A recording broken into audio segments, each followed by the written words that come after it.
Welcome back to another episode of the Max Turn Podcast. Kyle Stitcher alongside James Finch. And today, in the spirit of the upcoming American Thanksgiving, we are going through what each team should be or has to be thankful for.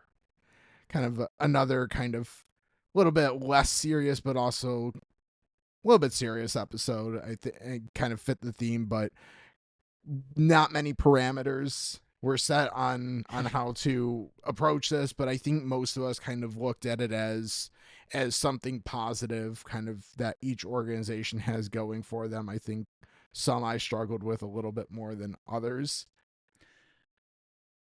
Yeah, and I will say where I could, I tried to differ from what I saw you already had Yeah. before I went through. So if some of mine seem slightly less serious, I do promise good intentions behind them. Like I am serious when I say them. But yes. Appreciate you listening. Max Term Podcast available on all major podcast platforms. Our content, including contract projections, extension projections, available on X at AFP Analytics. It feels like each week those become less and less relevant as more and more contracts are signed, but there's still something to be done. So that continues to be up there. And those are still from the start of the off season. Probably should start including that caveat because we're starting to approach, once the new year hits, we'll start to look at up kind of our mid-season projections, and we'll decide when we're going to release those and everything. But we're still kind of working off what was created in May. So with that, I think we just get into it. Probably should also be said, without, I guess it was kind of implied, this is where we'll probably take a week off for the Thanksgiving holiday, so this will kind of be a week away. But subscribing, when we're back, I think we'll be doing Olympic roster projections probably after the Thanksgiving holiday, and that'll kind of be the content through the end of the year. So we'll just run through these lists, quick rationale, and then that will probably be it. So what do each team have to be thankful for? Just going to go alphabetically, starting with the Anaheim Ducks. I guess you can start because I think mine's a little bit more extended on yours here. Yeah, Jacob Trouba's a legitimate good top four defenseman. Probably his best season since he played in Winnipeg so far. If he were to continue this play. Yeah, maybe a year or two in New York. Like but first couple, yeah. second year. It's been a while. Stuff. But it's been a while since Trouba was actually good, not just someone who skates around and hits people. Very, very important piece defensively for Anaheim. Yeah. I went a little bit broader, and I said the former Rangers that are turning back the clock. So with Trouba in mind, but also Chris Kreider has also been very, very good. He's put up a lot of goals and kind of solidified the top six in Anaheim as well. So I guess everyone kind of laughed at Anaheim for those moves, especially giving up value. I still think that maybe giving up value is not necessary, but these moves have actually been paying tremendous dividends, and I don't think the price they paid can be necessarily laughed at. It can still be questioned a little process wise, but like they've lived up to everything that. Oh, for sure. So in hindsight, yeah, the price was a little expensive at the time, but it's not anything you're upset about considering. Nope. Boston Bruins. I said David Pastrnak, who has scored 400 goals in the NHL, all in a Bruins sweater. That happened just a couple weeks ago.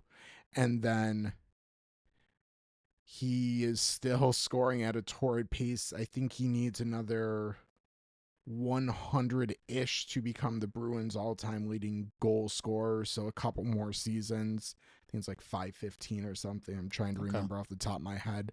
But very, very manageable to become the Bruins all-time leading scorer.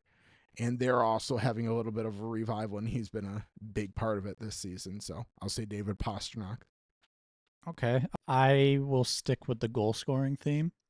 Morgan Geekie. And I throw out Geekie here because big season last year, needed a new contract. ended up signing a contract that we thought was pretty, well, somewhat team friendly as far as the AAV, only 5.5 and for 6 years. I think there was some questions. Just is that repeatable? He's on pace. He's on And pace that it should be he's repeatable. yeah. I mean, I was thinking if you could get 20 plus goals a season from him, you're happy, and he should get there pretty easily. Yeah, he probably should He have 20 goals before the year's over. The he the the calendar year's over. like I would expect 30 plus from him this year, Yeah. assuming he's able to keep this up. Yeah, and then again, that's a major question why he and his agent were willing to accept that contract. Yep. Buffalo. Buffalo. I'm gonna let you go first with Buffalo. So I'm gonna say probably the two bright spots this season when healthy, Zach Benson and Josh Doan. When they've been in the lineup together, the Sabres have looked like a legitimate team. The problem is that has rarely been the case. And those two players are just massive play drivers, and like the expected goals for percentage when those two players are on the ice is dramatically in Buffalo's favor. So if they can kind of stay in the lineup, stay healthy, I don't know if the Sabres will be able to dig themselves out of the hole, but there's at least a little bit reason for optimism if they can play extended stretches of hockey in the lineup. So this was one I saw what you had picked, and I tried to do a slightly different spin. In my head, I was thinking like, okay, Samuelson's had a decent start to the year. That could be a guy, and I think he's worth mentioning, which is why I am. But the spin I tried to put on it is recently things have not been going very well. And I will say, as a fan, being able to just see something, some sort of, I don't want to, I'm not calling out effort as in like people or players aren't putting forth effort. But when the game you're watching, your team's just doing terrible, to see some pace and some energy and some, I guess, call it effort is nice. So I'll toss out three names: Josh Dunn, Beck Malenstein, Tyson Kozak, just kind of your like fourth line type players who are still going to block shots even though you're down 4-2. At times they've clearly made mistakes, but also at times they've kind of helped control games. So I would just say having that kind of depth is nice in times that aren't going so well. Yeah, Josh Dunn, good for him, who had been basically a career AHLer and has shown that he can absolutely be a depth forward on Yep. an NHL team. So good for him, and being thankful and pointing that out, I think's nice. Carolina Hurricanes. I'll go first again just because I Okay. think mine's a simpler one. Get out of the way. I think they should be thankful for Rod Brindamore. It feels like anyone they plug and play in their system improves. Yeah. Just Keandre, works. Keandre Miller has had a very good year when healthy. Yep. Basically, they swapped out a lot of guys this offseason, and guess what? They're still one of the top teams in the league. And I think you also kind of see the impact that he has and his system has when players leave Carolina. They aren't necessarily as successful. It seems to work. Yeah. So just speaking of some really good players, they've got some players on good contracts. Good might be understating. Yeah. So I'll start with Slavin. Obviously, 8 years. So this contract started this season at about 6.4 AAV. There was deferred money, so it's one of those wacky AAVs, but about 6.4. Great for a top pair. Very good defensively, defenseman. Two young guys up front. So Stankoven signed July 1st for 8 years, 6 million. At the time, we thought that was low, and then kind of later into the off season, probably a month and a half later, was when the market really started to shift a little bit, and we saw some bigger AAVs. And at that time, it looked even like an even better deal. Then you start to see, okay, he's going to play some center and possibly be a top 6 center. He's playing very well this season. That's a phenomenal deal. That doesn't even kick in until next year. Jackson Blake, a winger, also signed an 8-year extension. Doesn't kick in until next year. Just over 5.1 million, and he is close to a point per game. Not quite this year, and is another player who has some very solid metrics, which is kind of standard in Carolina, but that should age very, very well.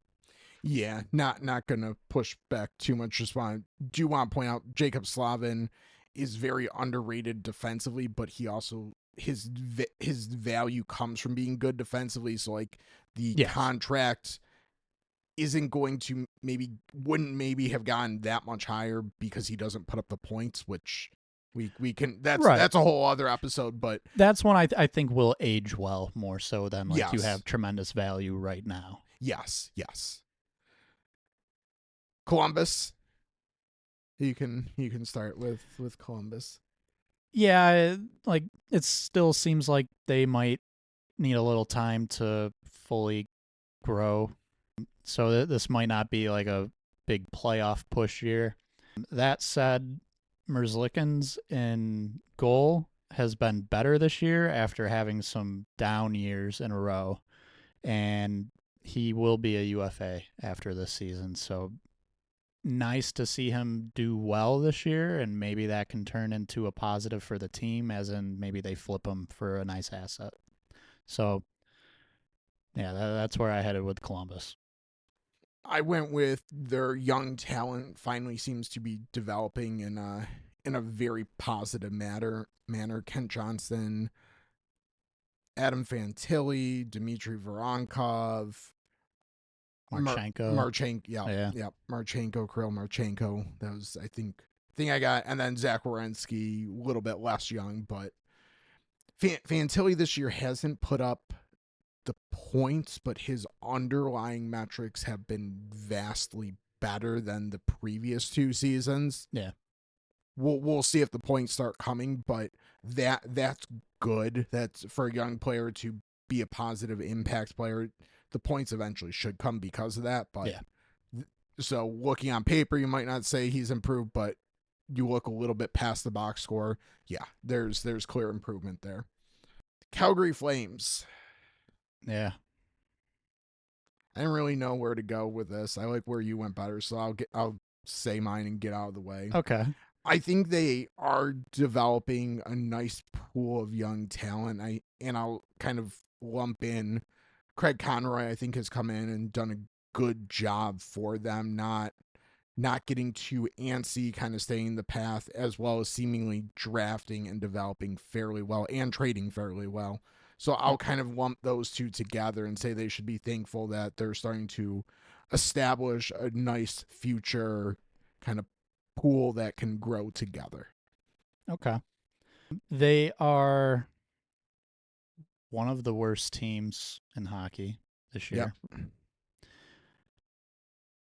Part of me feels like they can turn it around a little bit. I don't know about playoffs, but not be in the complete basement. But I don't know. Maybe they will kind of say, all right, let's trade off a couple pieces and maybe we have a shot at McKenna. So that's kind of where I went with this, was that might be kind of what this season is for Calgary. And quite honestly, assuming he can become a star player like everyone thinks he's going to, that's kind of missing from their young core up front, at least. So, yeah, I think that's my focus if I'm a Flames fan. I don't know if that's how the team will operate. Yeah. But being thankful that Gavin McKenna is draft eligible this year. Draft eligible and you have a chance at him. Yeah. Versus being like a middle of the road team. Yeah, I'm sure the NHL will love having Connor McDavid and Gavin McKenna both in the province of Alberta. No offense to Alberta, but just from a trying to grow the game standpoint, that does not help tremendously. That's true. Okay, so Chicago. You I can think go. we both have a good one, so it doesn't matter Yeah, to me. I'll go first. yeah. Spencer Knight, if the season, okay, I guess I don't want to for sure give it to him, but he has been like top three Vesna worthy this season, which is absolutely huge for the Chicago Blackhawks. He is a franchise goalie. There's still a bit they need to do as a team to become a serious playoff threat, but that's a very nice box to check off. Yeah, for a team that was not expecting to make the playoffs, he's playing at a level that keeps them in the conversation and also is optimism for the next couple years. I guess I'll also say quickly that trade moving out Seth Jones. Jones wasn't really it wasn't working with Chicago. And that's kind of a deal like, okay, let's get Spencer Knight and see if he's going to turn into something. They didn't know for sure they were acquiring a franchise goaltender. So for that trade to work out like it did for them is huge. That's a great move. I might be giving credit for Bedard and Frank Nazar in particular, their progression a little bit too much to one person, but just knowing kind of the coaching history of Michael Pekka, I wouldn't be shocked if he's had a big impact on Bedard and Nazar in particular. So I'm going to say that they should be thankful for him being one of their assistant coaches this year, and also be very thankful and appreciate it before he gets hired to become an NHL head coach somewhere else in probably the next season or two. I like it. Bedard's been Phenomenal. great this year. Yeah. Colorado, this is one where we were the same. It's kind of hard to pick out something else. McKinnon and McCarr, just arguably the best players at their positions. I'll call an audible on mine a little bit. Okay. I think they can also be thankful that Gabe Landeskog is playing regularly. I like that. Yeah. And I know he's thankful to be playing regularly. So That's a good one. yeah, but yes, I mean it's McCarr and McKinnon are basically what's From a driving yeah, them this year. pure on ice performance, yeah. Dallas. I'll start. You want to start? Okay. I'll I ultimately settled with Jim Nill being their GM. I think he's over however many years he's been there now has really stabilized that organization to be a consistent Stanley Cup, at least team in the conversation for the Stanley Cup. What they made one finals and have one cup finals and then multiple Western Conference finals. So and every year he seems to just tweak the roster in a good enough manner where there's enough new flavor, but not completely disrupt everything. So, Yep. and he also has signed a lot of players to very good team friendly contracts as well. Yes. No, he's done a great job. And was he back to back? To back, maybe. I think Okay. maybe 3 straight GM of the Year, Jim Gregory Award, I believe it is. Yes. Yeah, I'm pretty Either sure. way, like It's he was three. recognized It's as the Yeah, it's yeah. 3 years because the first year he won it, I was at a bar and we ran into him Oh, during the yeah. award show. Yeah, That's funny.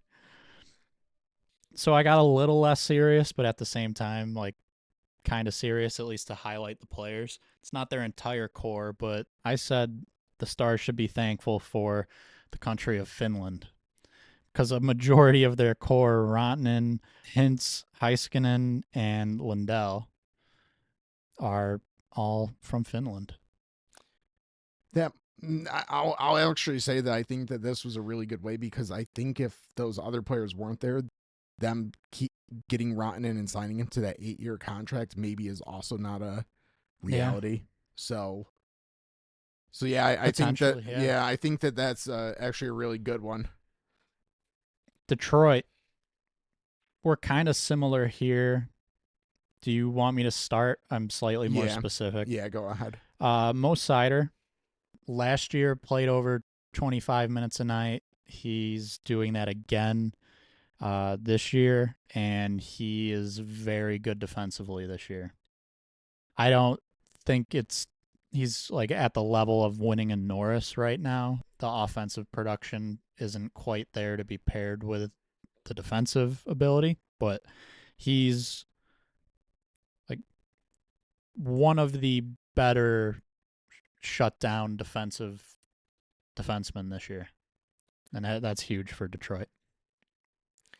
I think they should be thankful, and I think in particular the GM Steve Eiserman should be thankful that turning the reins over to the young players this year is actually working out well, which included them actually putting some veterans on waivers and burying them in the AHL, Yep. which for however many years now he had seemed hesitant to do, and everyone was questioning what the Yzer plan was. He should be thankful that whether this was his plan all along or whether this was him trying to save his job basically, but right now this, at least the first couple months of the season, a lot of the young players that are getting opportunities have been very, very good for the Red Wings, and they're probably not where they are without that. Edmonton, both the same here. I'm trying to just off the top of my head think if I can come up with something else. I'll just obviously while Yeah. you did McDavid calling up Stan Bowman and saying, here's the extension I want, and that extension being the same average annual value. Yes, only 2 years, but being that low of relative to the market, that's what they need to be thankful for. Yes. Not a team with much cap space to work with, so the fact that he's doing that is huge for them. And the fact that just an extension got done in the first place, regardless of the value, is huge for them. Florida. Okay, I got a little less serious here. Yeah, you did. Yeah. All right, I'm going to stick with it because it's what I got. Palm trees and no state income tax. Yeah. In seriousness, in all seriousness, those things, like, to an extent matter. I think what's more important is what you're about to say, but like Florida's just kind of, if a player's looking for a new team, they check all of the boxes.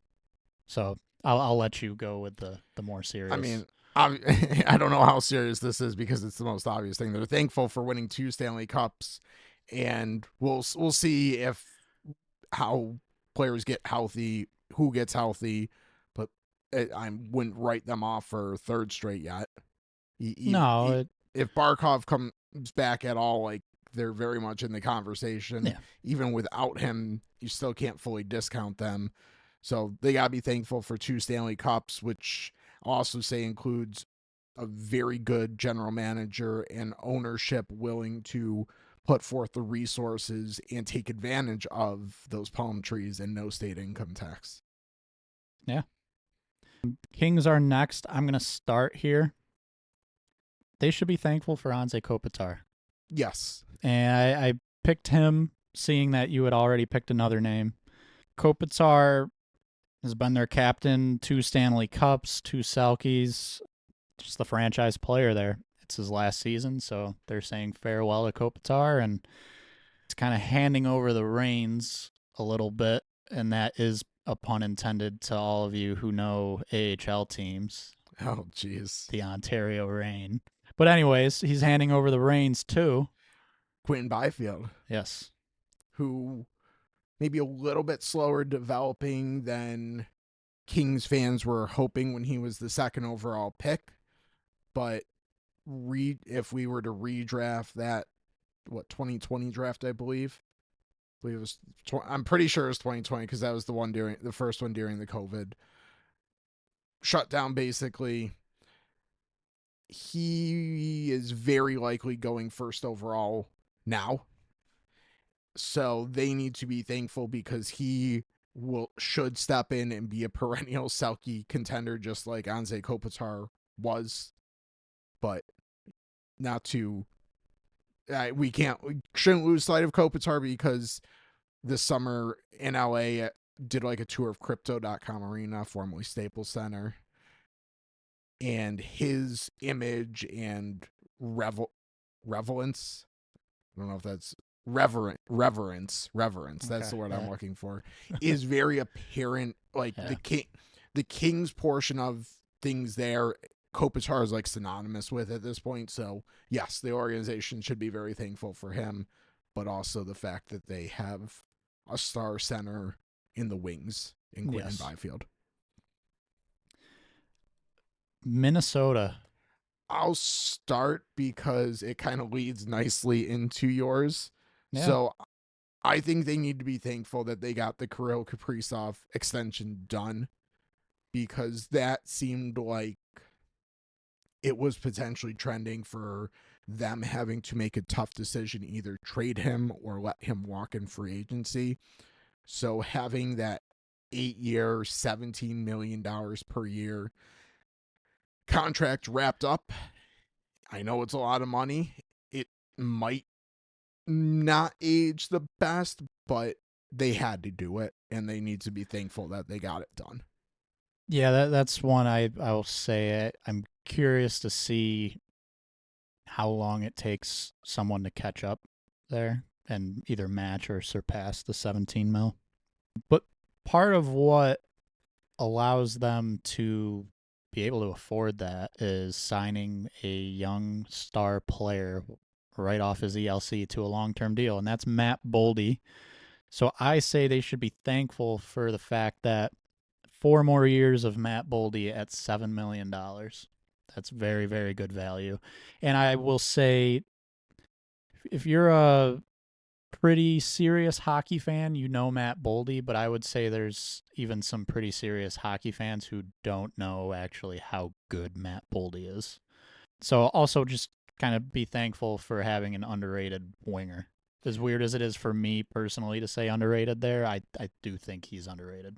Would it be fair to throw Brock Faber in that same conversation, or do you think that's a little bit more market value? Not that I want to take the discussion too far off, but That feels market value to me. I think there's the season before signing that deal, it looked like okay, Faber's our like top guy about to take over, and I don't think the next steps really been taken there. There's still, in my opinion, room for some improvement from Faber. So I wouldn't say that that's as much of a team friendly or good team or good value for the team is this Matt Boldy contract. speaking of good value for teams, move to the Montreal Canadiens, and I think that that's kind of where we're Yep. leaning for where they should be thankful. Basically, I said young players on good contracts. So Yeah. here I'll update this to management having the foresight and willingness to commit money early on, even while there's still question marks. So you have some guys, and I'll kind of highlight one other that you don't necessarily have, and then you can take it. Yuri Slafkovsky Yep. in particular was maybe had not arrived yet, but they were willing to commit the long-term contract to him, and that's probably going to age very well. In addition to, Yeah, Nick Suzuki, who quietly, I think, has pretty much been playing as a top 10 center in the league this year. easy. Yeah, that's kind of being conservative there. Cole Caulfield is scoring all the goals everyone hoped he would score when he was an intriguing prospect. Noah Dobson, I think, is kind of being everything they hoped he would be coming over from the Islanders. And then Lane Hudson, pretty obviously, I think room to improve defensively a little bit, but like the talent's there, and that contract should age very, very well. So just a lot of players locked in long term right now. They're not going to have to pay anyone any big names really on their roster for like I want to say it's like 4 or 5 years. Yeah, Caden Gooley also done. Yep. Should just for fact checking purposes, Suzuki was signed. His long term contract was actually done by Mark Bergevin before the current management came in. So I didn't want to lump him. I Yeah. had highlighted current management. I just want to make sure that we do fact check ourselves a little bit. Anyone else that we should highlight as far as good players on good young players that they've wrapped up early? I don't think so. Yeah, on contracts right now or long-term deals, I'd say no. But I will say, I guess just to mention it, something to be thankful for. Their goalie pipeline's very good. Yes.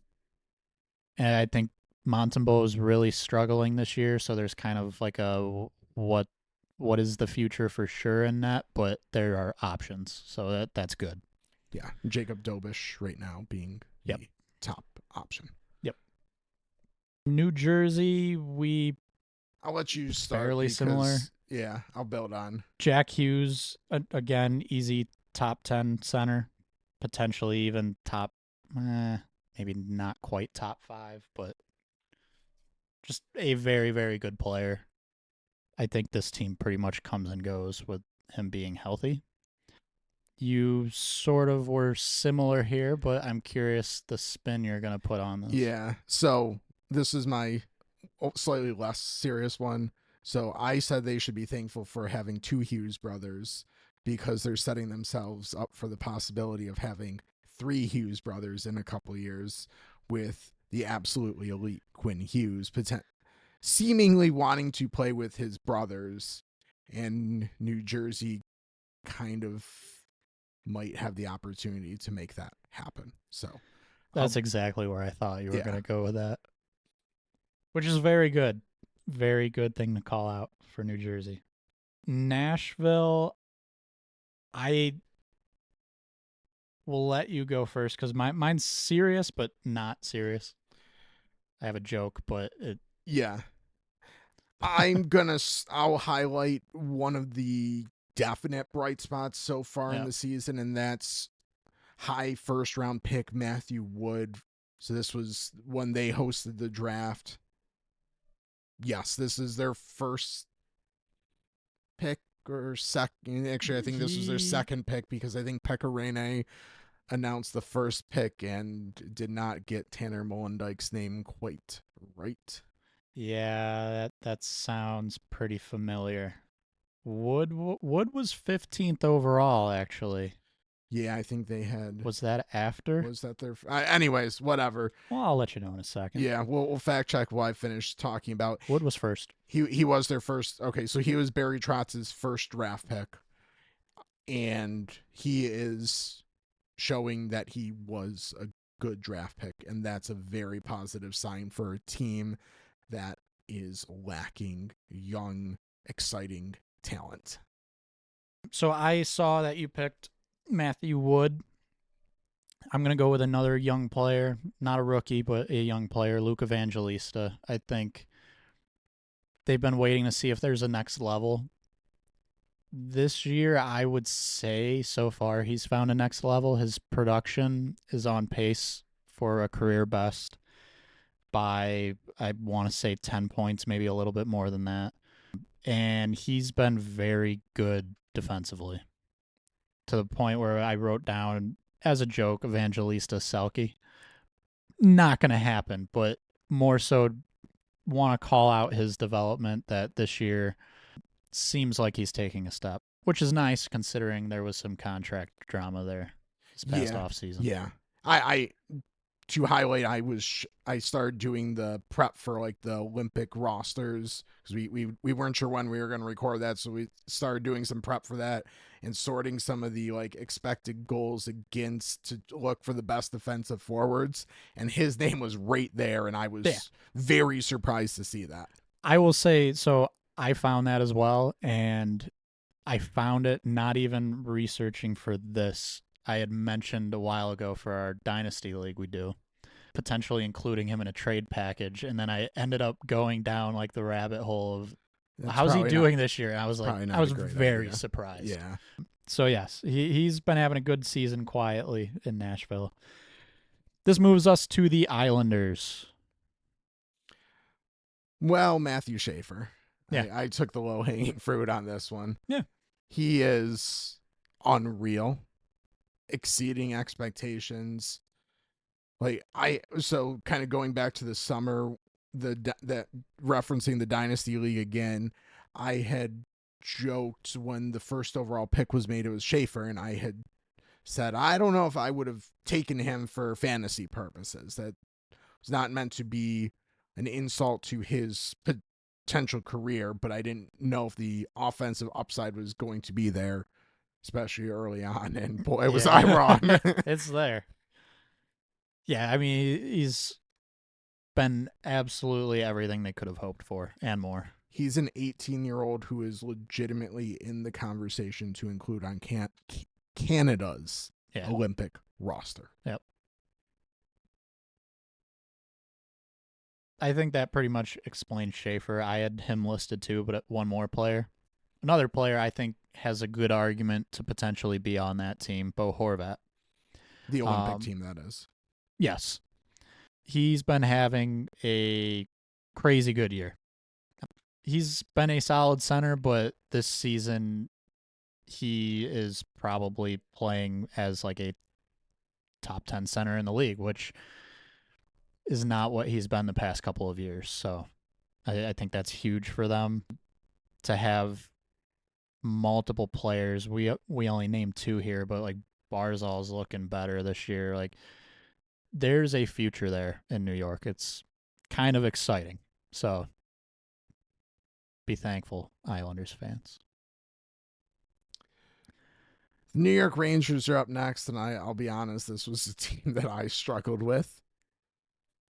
This was, I think, the last one I filled in. Yeah. It looks like you probably struggled with it a little bit too, based on yep. where you're going.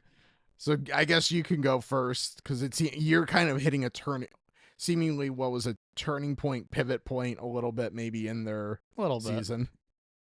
I said the New York Rangers should be thankful for the Nashville Predators, and that's because on November 10th, there was a nice 6-3 win, home ice for the New York Rangers, and I guess if you're not aware, they were struggling mightily to score at home. So that was kind of a big turning point game. I don't remember the game after, but I think like 2 days later, or maybe it was the next day, they played well again. And yeah, on Wednesday the 12th, they beat Tampa Bay in Tampa Bay 7-3. Okay, so there you go. So like, they kind of broke out offensively yeah. against Nashville. I was seeing some excitement from Rangers fans on X, so I felt like that was a good turning point in the season for them. So thankful for the Nashville Predators. I said they should be thankful for their brand name, because I think over the years that has kept them afloat.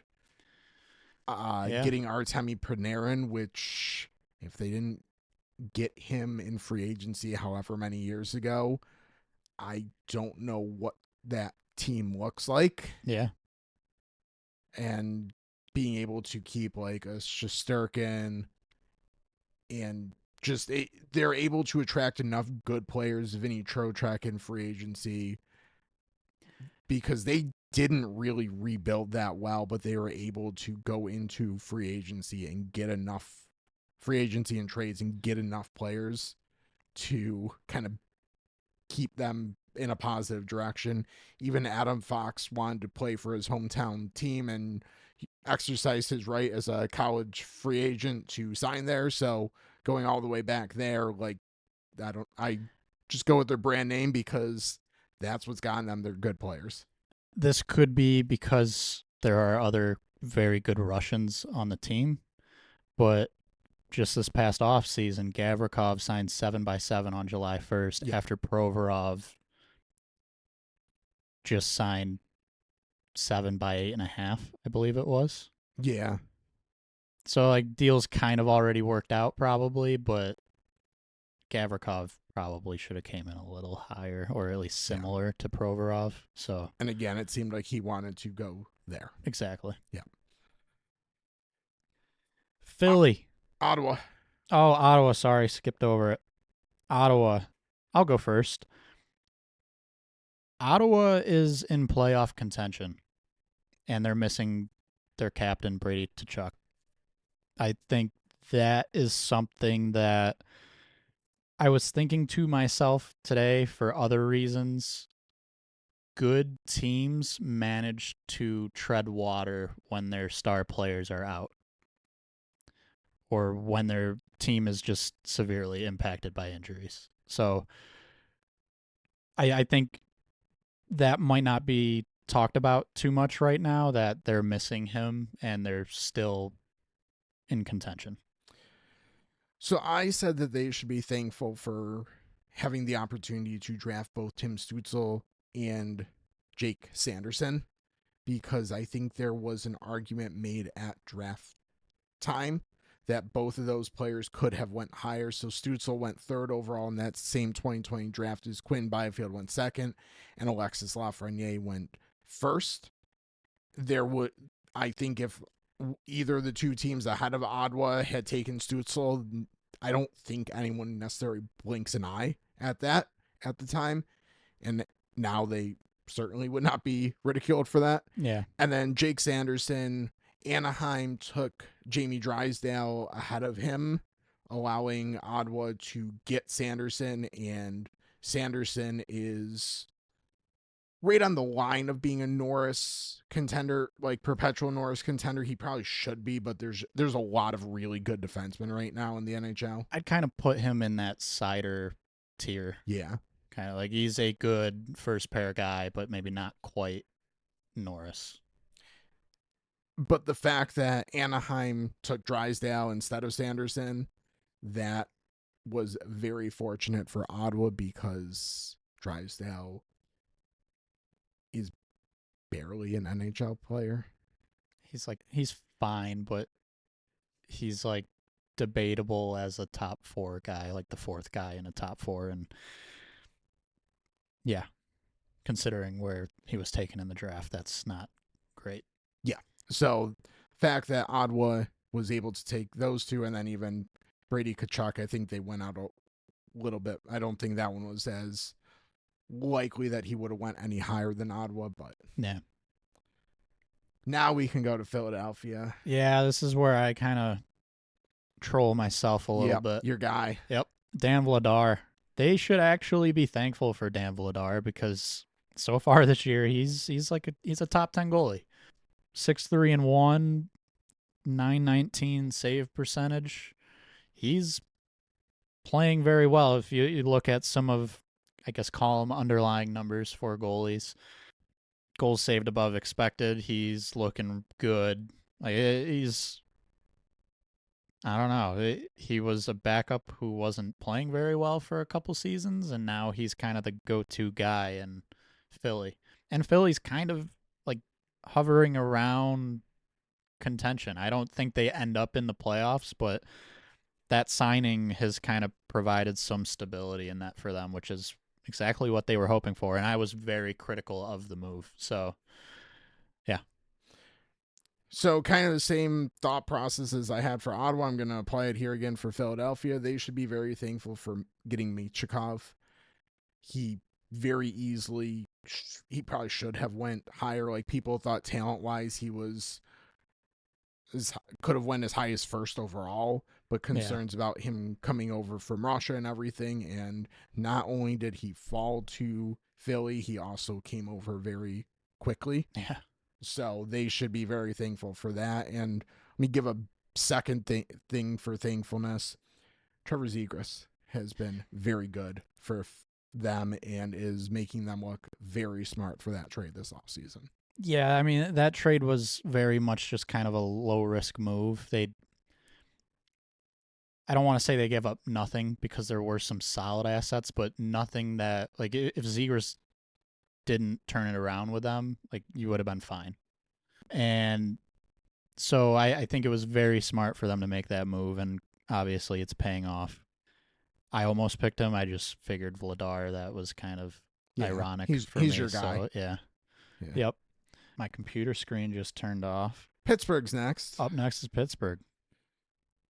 I'll go Crosby and Malkin having a renaissance season. Yeah.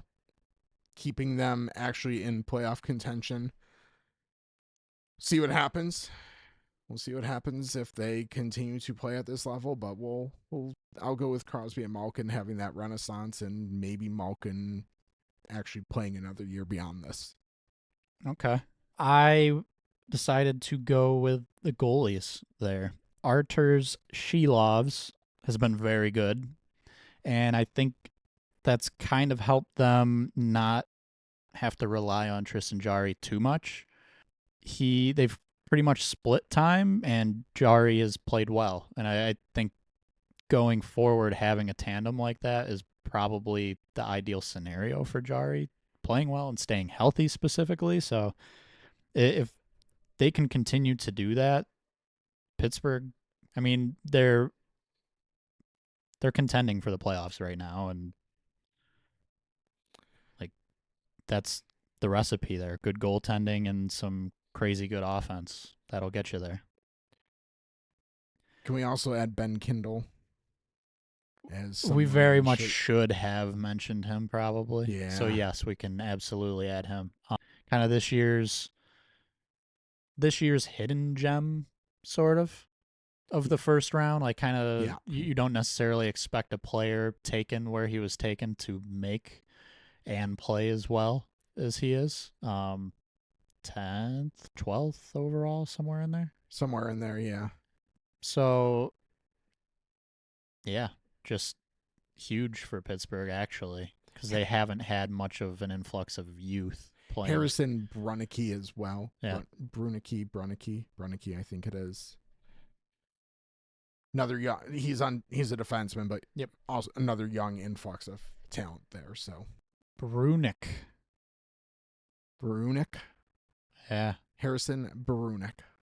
Apparently, according to Hockey Reference, because they've got their little pronunciation. That would be smart for me to go to occasionally. Here and there, it would be it would be a help. So moving on to Seattle. Yes. I'll go because I'm kind of sticking with my guys. Yeah. My goalies. Matt Murray, that addition has been good. He's only played like 4, maybe 5 games as of recording this, but he's been good in those games. Yeah, very limited amount of games. Yes, but that early confidence there allows them to play Grubauer less, and that's a positive for Seattle. Sorry, Grubauer. Yeah. And you thought I was crazy for saying we should sign Matt Murray to a 3-year dynasty contract. I don't know if I thought you were crazy. I just kind of thought, like, why? But it also, like, this is exactly why. It was a minimum. Yeah, he's been good. Yeah. I'm going with they finally have some hope for optimism from their young, finally seeing some things from some of their young players. Shane Wright, Berkeley Catton actually has been good in limited. He was a little bit late coming to the party, but he's been good in those games. Ryan Winterton's been a nice depth player for them. Yep. Matty Beniers is playing pretty well. So I went with what they should be thankful for young players finally showing some sign and some, I guess, hope for the future. Yes. Can I give one kind of honorable mention? Yeah. I was very close to putting Brandon Montour in that contract that they signed him to as something they should be thankful for because he is a legitimate first pair defenseman who does everything for them. Yeah, I was very close to putting him on there, but I don't know. Part of me wanted to highlight Murray just because that's less obvious. But yeah, they should absolutely be thankful for Montour. Yeah, and I think that I feel like last offseason, I think that was overly criticized, but I think there was a little bit of questioning if that was too much or wondering why you would do, but I think they've been validated there. Yes. And we won't talk about other free agent signings. We'll just move on to the San Jose Sharks. Yep. I got the obvious one. Macklin Celebrini. He is phenomenal. I know he's very good. I know he was the obvious first overall pick, but I don't know if the hype around him was It wasn't as big as a lot of the other recent like first overall picks. Yep. People thought that, oh, it would be a little bit of a quote unquote down year. He'll be very good, but no, he's absolutely elite. So they should be very thankful that they had the opportunity to draft him, as well as the ability that he is showing. I guess I sort of expanded on your thought. I said the Sharks should be thankful for general manager Mike Grier. Just a handful of things he's done. The Wallman deals, so bringing him in for and taking him on, getting a second round pick for doing so, and then being able to flip him to Edmonton for a first. That's just phenomenal work. Askarov deal. I am not sure that's really amounted to much for the Nashville Predators. Maybe a little bit. It's I don't even fully remember who it was. Was it I'm Svechkov? I'm checking now. I know they got This is kind of my point, but I know they got Magnus Corona back as a goalie prospect who he's still young enough where the jury can still be out there. yeah. I'm trying to figure out. I'll continue talking though. This is kind of my point, and Askarov has been very good this year. So if this can kind of be a breakout year for him, and he kind of takes the reins, becomes the franchise goalie, that's good. Ultimately, just stockpiling young talent. There's kind of like Celebrini's the obvious pick. That's not something Grier really had to think too hard about. But you've got like Dickinson defensively. That was a good pick. Even higher in the draft, I guess. So you have your Will Smith, your Eklunds, like those maybe not obvious picks, but hopefully you're picking some pretty good players there. But one I wanted to call out because I recently watched a game, Colin Graff, who was an undrafted free agent. Good depth in the lineup, it seems. He's kind of getting his chance this year. He scored an overtime goal recently against the Wild. I specifically watched that game, and I will say, I know everyone is saying this, watching the Sharks is just absolute fun. So just all the young talent that's there. I will even say, to add on to this again, to prop him up even more, Mike Grier, the veterans he's brought in, it's worked. And there's been a lot of rebuilding teams that have brought in veterans, and it hasn't really clicked right away. Chicago. It's working in San Jose. So I pretty much almost everything he's done has been good in this rebuild. So Mike Grier is who the Sharks should be thankful for. Fact check. Checking in with the fact check. Yeah, I was down a rabbit hole, but the terms of the deal were San Jose got Yaroslav Askarov, Nolan Burke, and a 2025 third round pick that originally belonged to Colorado. Nashville received Magnus Corona, goaltending prospect, David Enstrom, forward prospect. That's who it was. And then Vegas's 2025 first round pick. One other thing to real quickly point out with the Sam Dickinson thing is the Sharks had traded up prior to the draft into the Buffalo Sabres spot to make sure that they could secure their guy, and that has worked out very well for the Sharks. And not saying that the Sabres did not get a potentially impactful player down the road, but they did not get Sam Dickinson with that pick, which probably is going to be looked on negatively until Costa Helenius, who the Sabres did pick, shows some NHL promise. Which again, I'm not trying to knock the player because I think both teams could end up happy, but right now does not look great. The first round pick that was Vegas's, that San Jose had, went to Nashville. Oh, I'm sorry. Yes. So it was either Cameron Reed or Riker Lee that Riker Nashville Lee. took. Riker Lee, yes. Yep. I kept looking for San Jose making a pick where Vegas should have. Yes, Riker Lee they took, who was actually he's an interesting prospect. So we'll see how that works out Jury for could still Nashville. be out. Yes, But it seems like it is potentially gotten San Jose a franchise goalie. yes, and Nashville has at best some question marks. Yeah. St. Louis, you want to start? Nah, you can go first. Philip Broberg. He was good when they brought him in.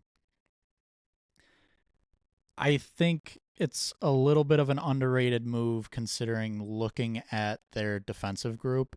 He's like the young defenseman. And like there's some others that are coming eventually, but kind of the core NHLers right now, he's the one young guy. So he's kind of he's really the only long-term established top four guy they have. So I think the fact that he has become a good top four defenseman, they should be very thankful for that.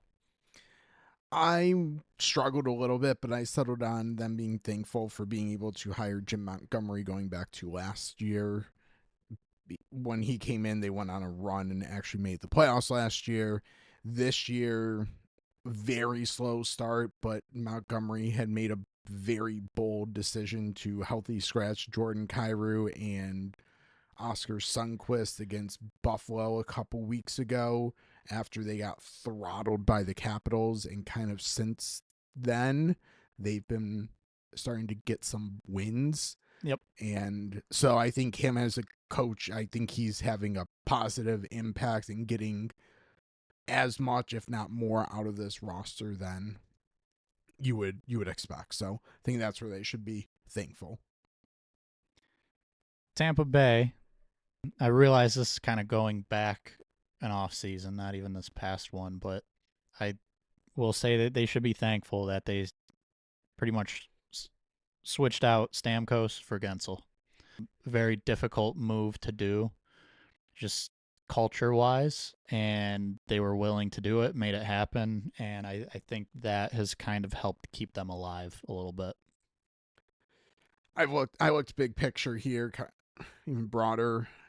Thankful for having a good coach in John Cooper and having sustained success. Yeah. Let's move on to Toronto.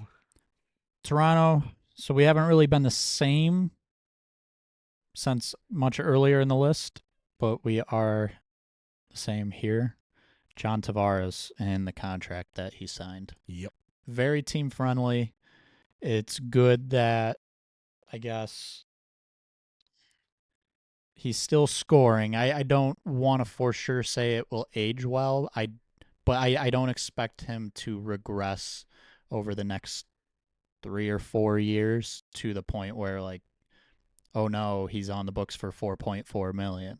Good contract. He's ultimately playing very well this season on a team that hasn't really had the results they want. So I think they should be very thankful that he's still doing well and that he signed a deal like that with them. Or maybe they should be cursing him out because that gave him more cap space to spend on players that are having negative impacts, probably on the ice. That too. Let me also highlight real quickly on more serious. I think they should be thankful for Willie Nylander because he is under. I don't think he gets enough credit for what kind of goes on. Just like Marner, I don't think got enough credit for being a play driver. I don't think Nylander is getting enough appreciation either. And frankly, without Nylander and Tavares this year, they're in trouble. Yeah. I mean, they're borderline in trouble as is, but like, we could be talking about them being they gave up McKenna sweepstakes, except they don't have their first. It's top 5 protected. Oh, is it? So we could be talking about that actually. Now I kind of want to see a downfall, although I would hate McKenna going there. It would also just be a good hockey like drama.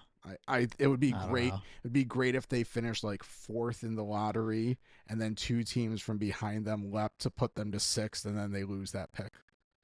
That would be Yeah, fun. I like that better. Anyways, moving on. Utah.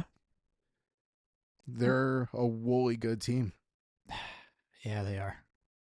We went the same here. Their ownership pretty much having a good team, just kind of everything they've got going on right now culture wise. Obviously for fans, they didn't have a team in Utah. So it's awesome that they do have one and it's a good team.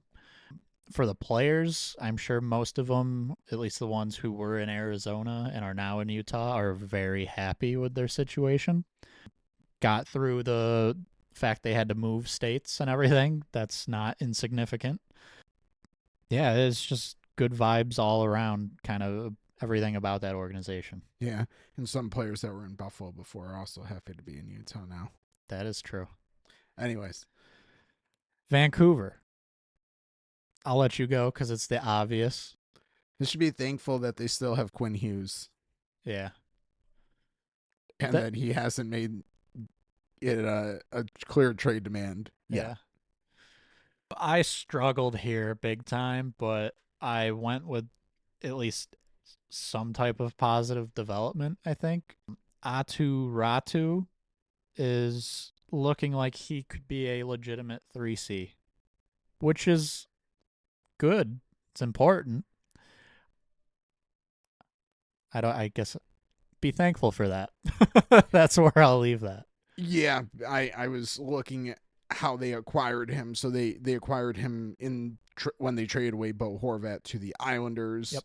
They also had gone back Anthony Beauvillier, who is however many teams on now, Yeah.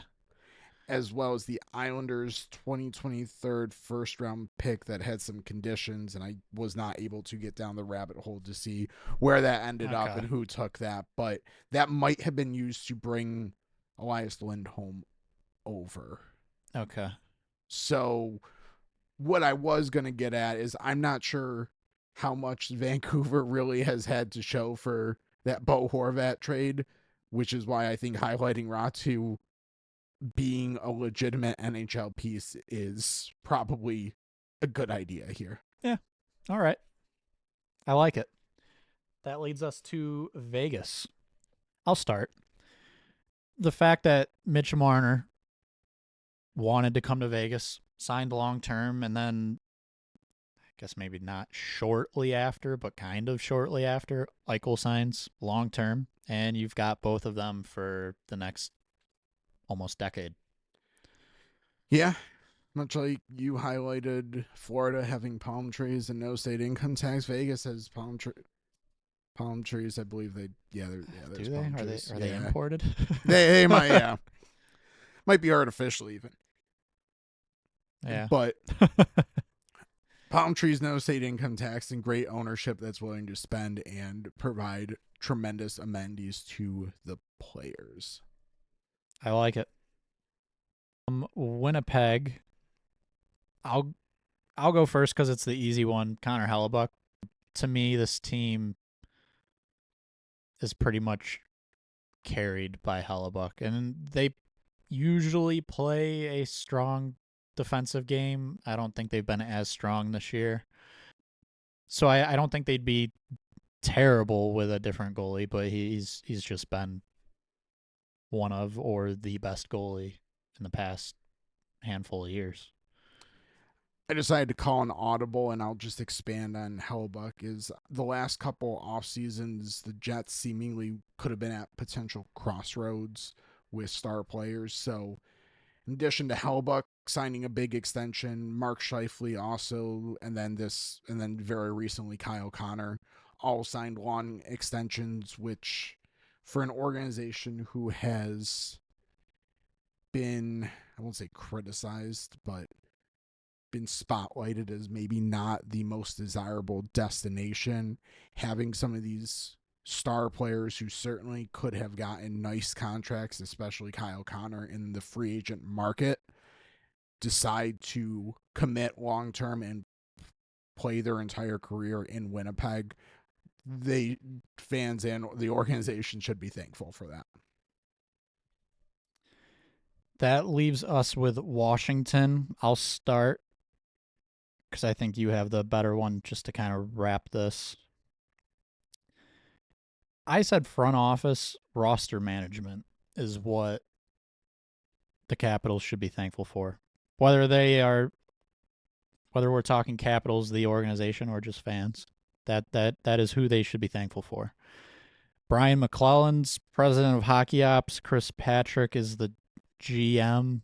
They have built a very solid roster. Goalies, very good. Logan Thompson's been amazing since they've gotten him. Vezina candidate.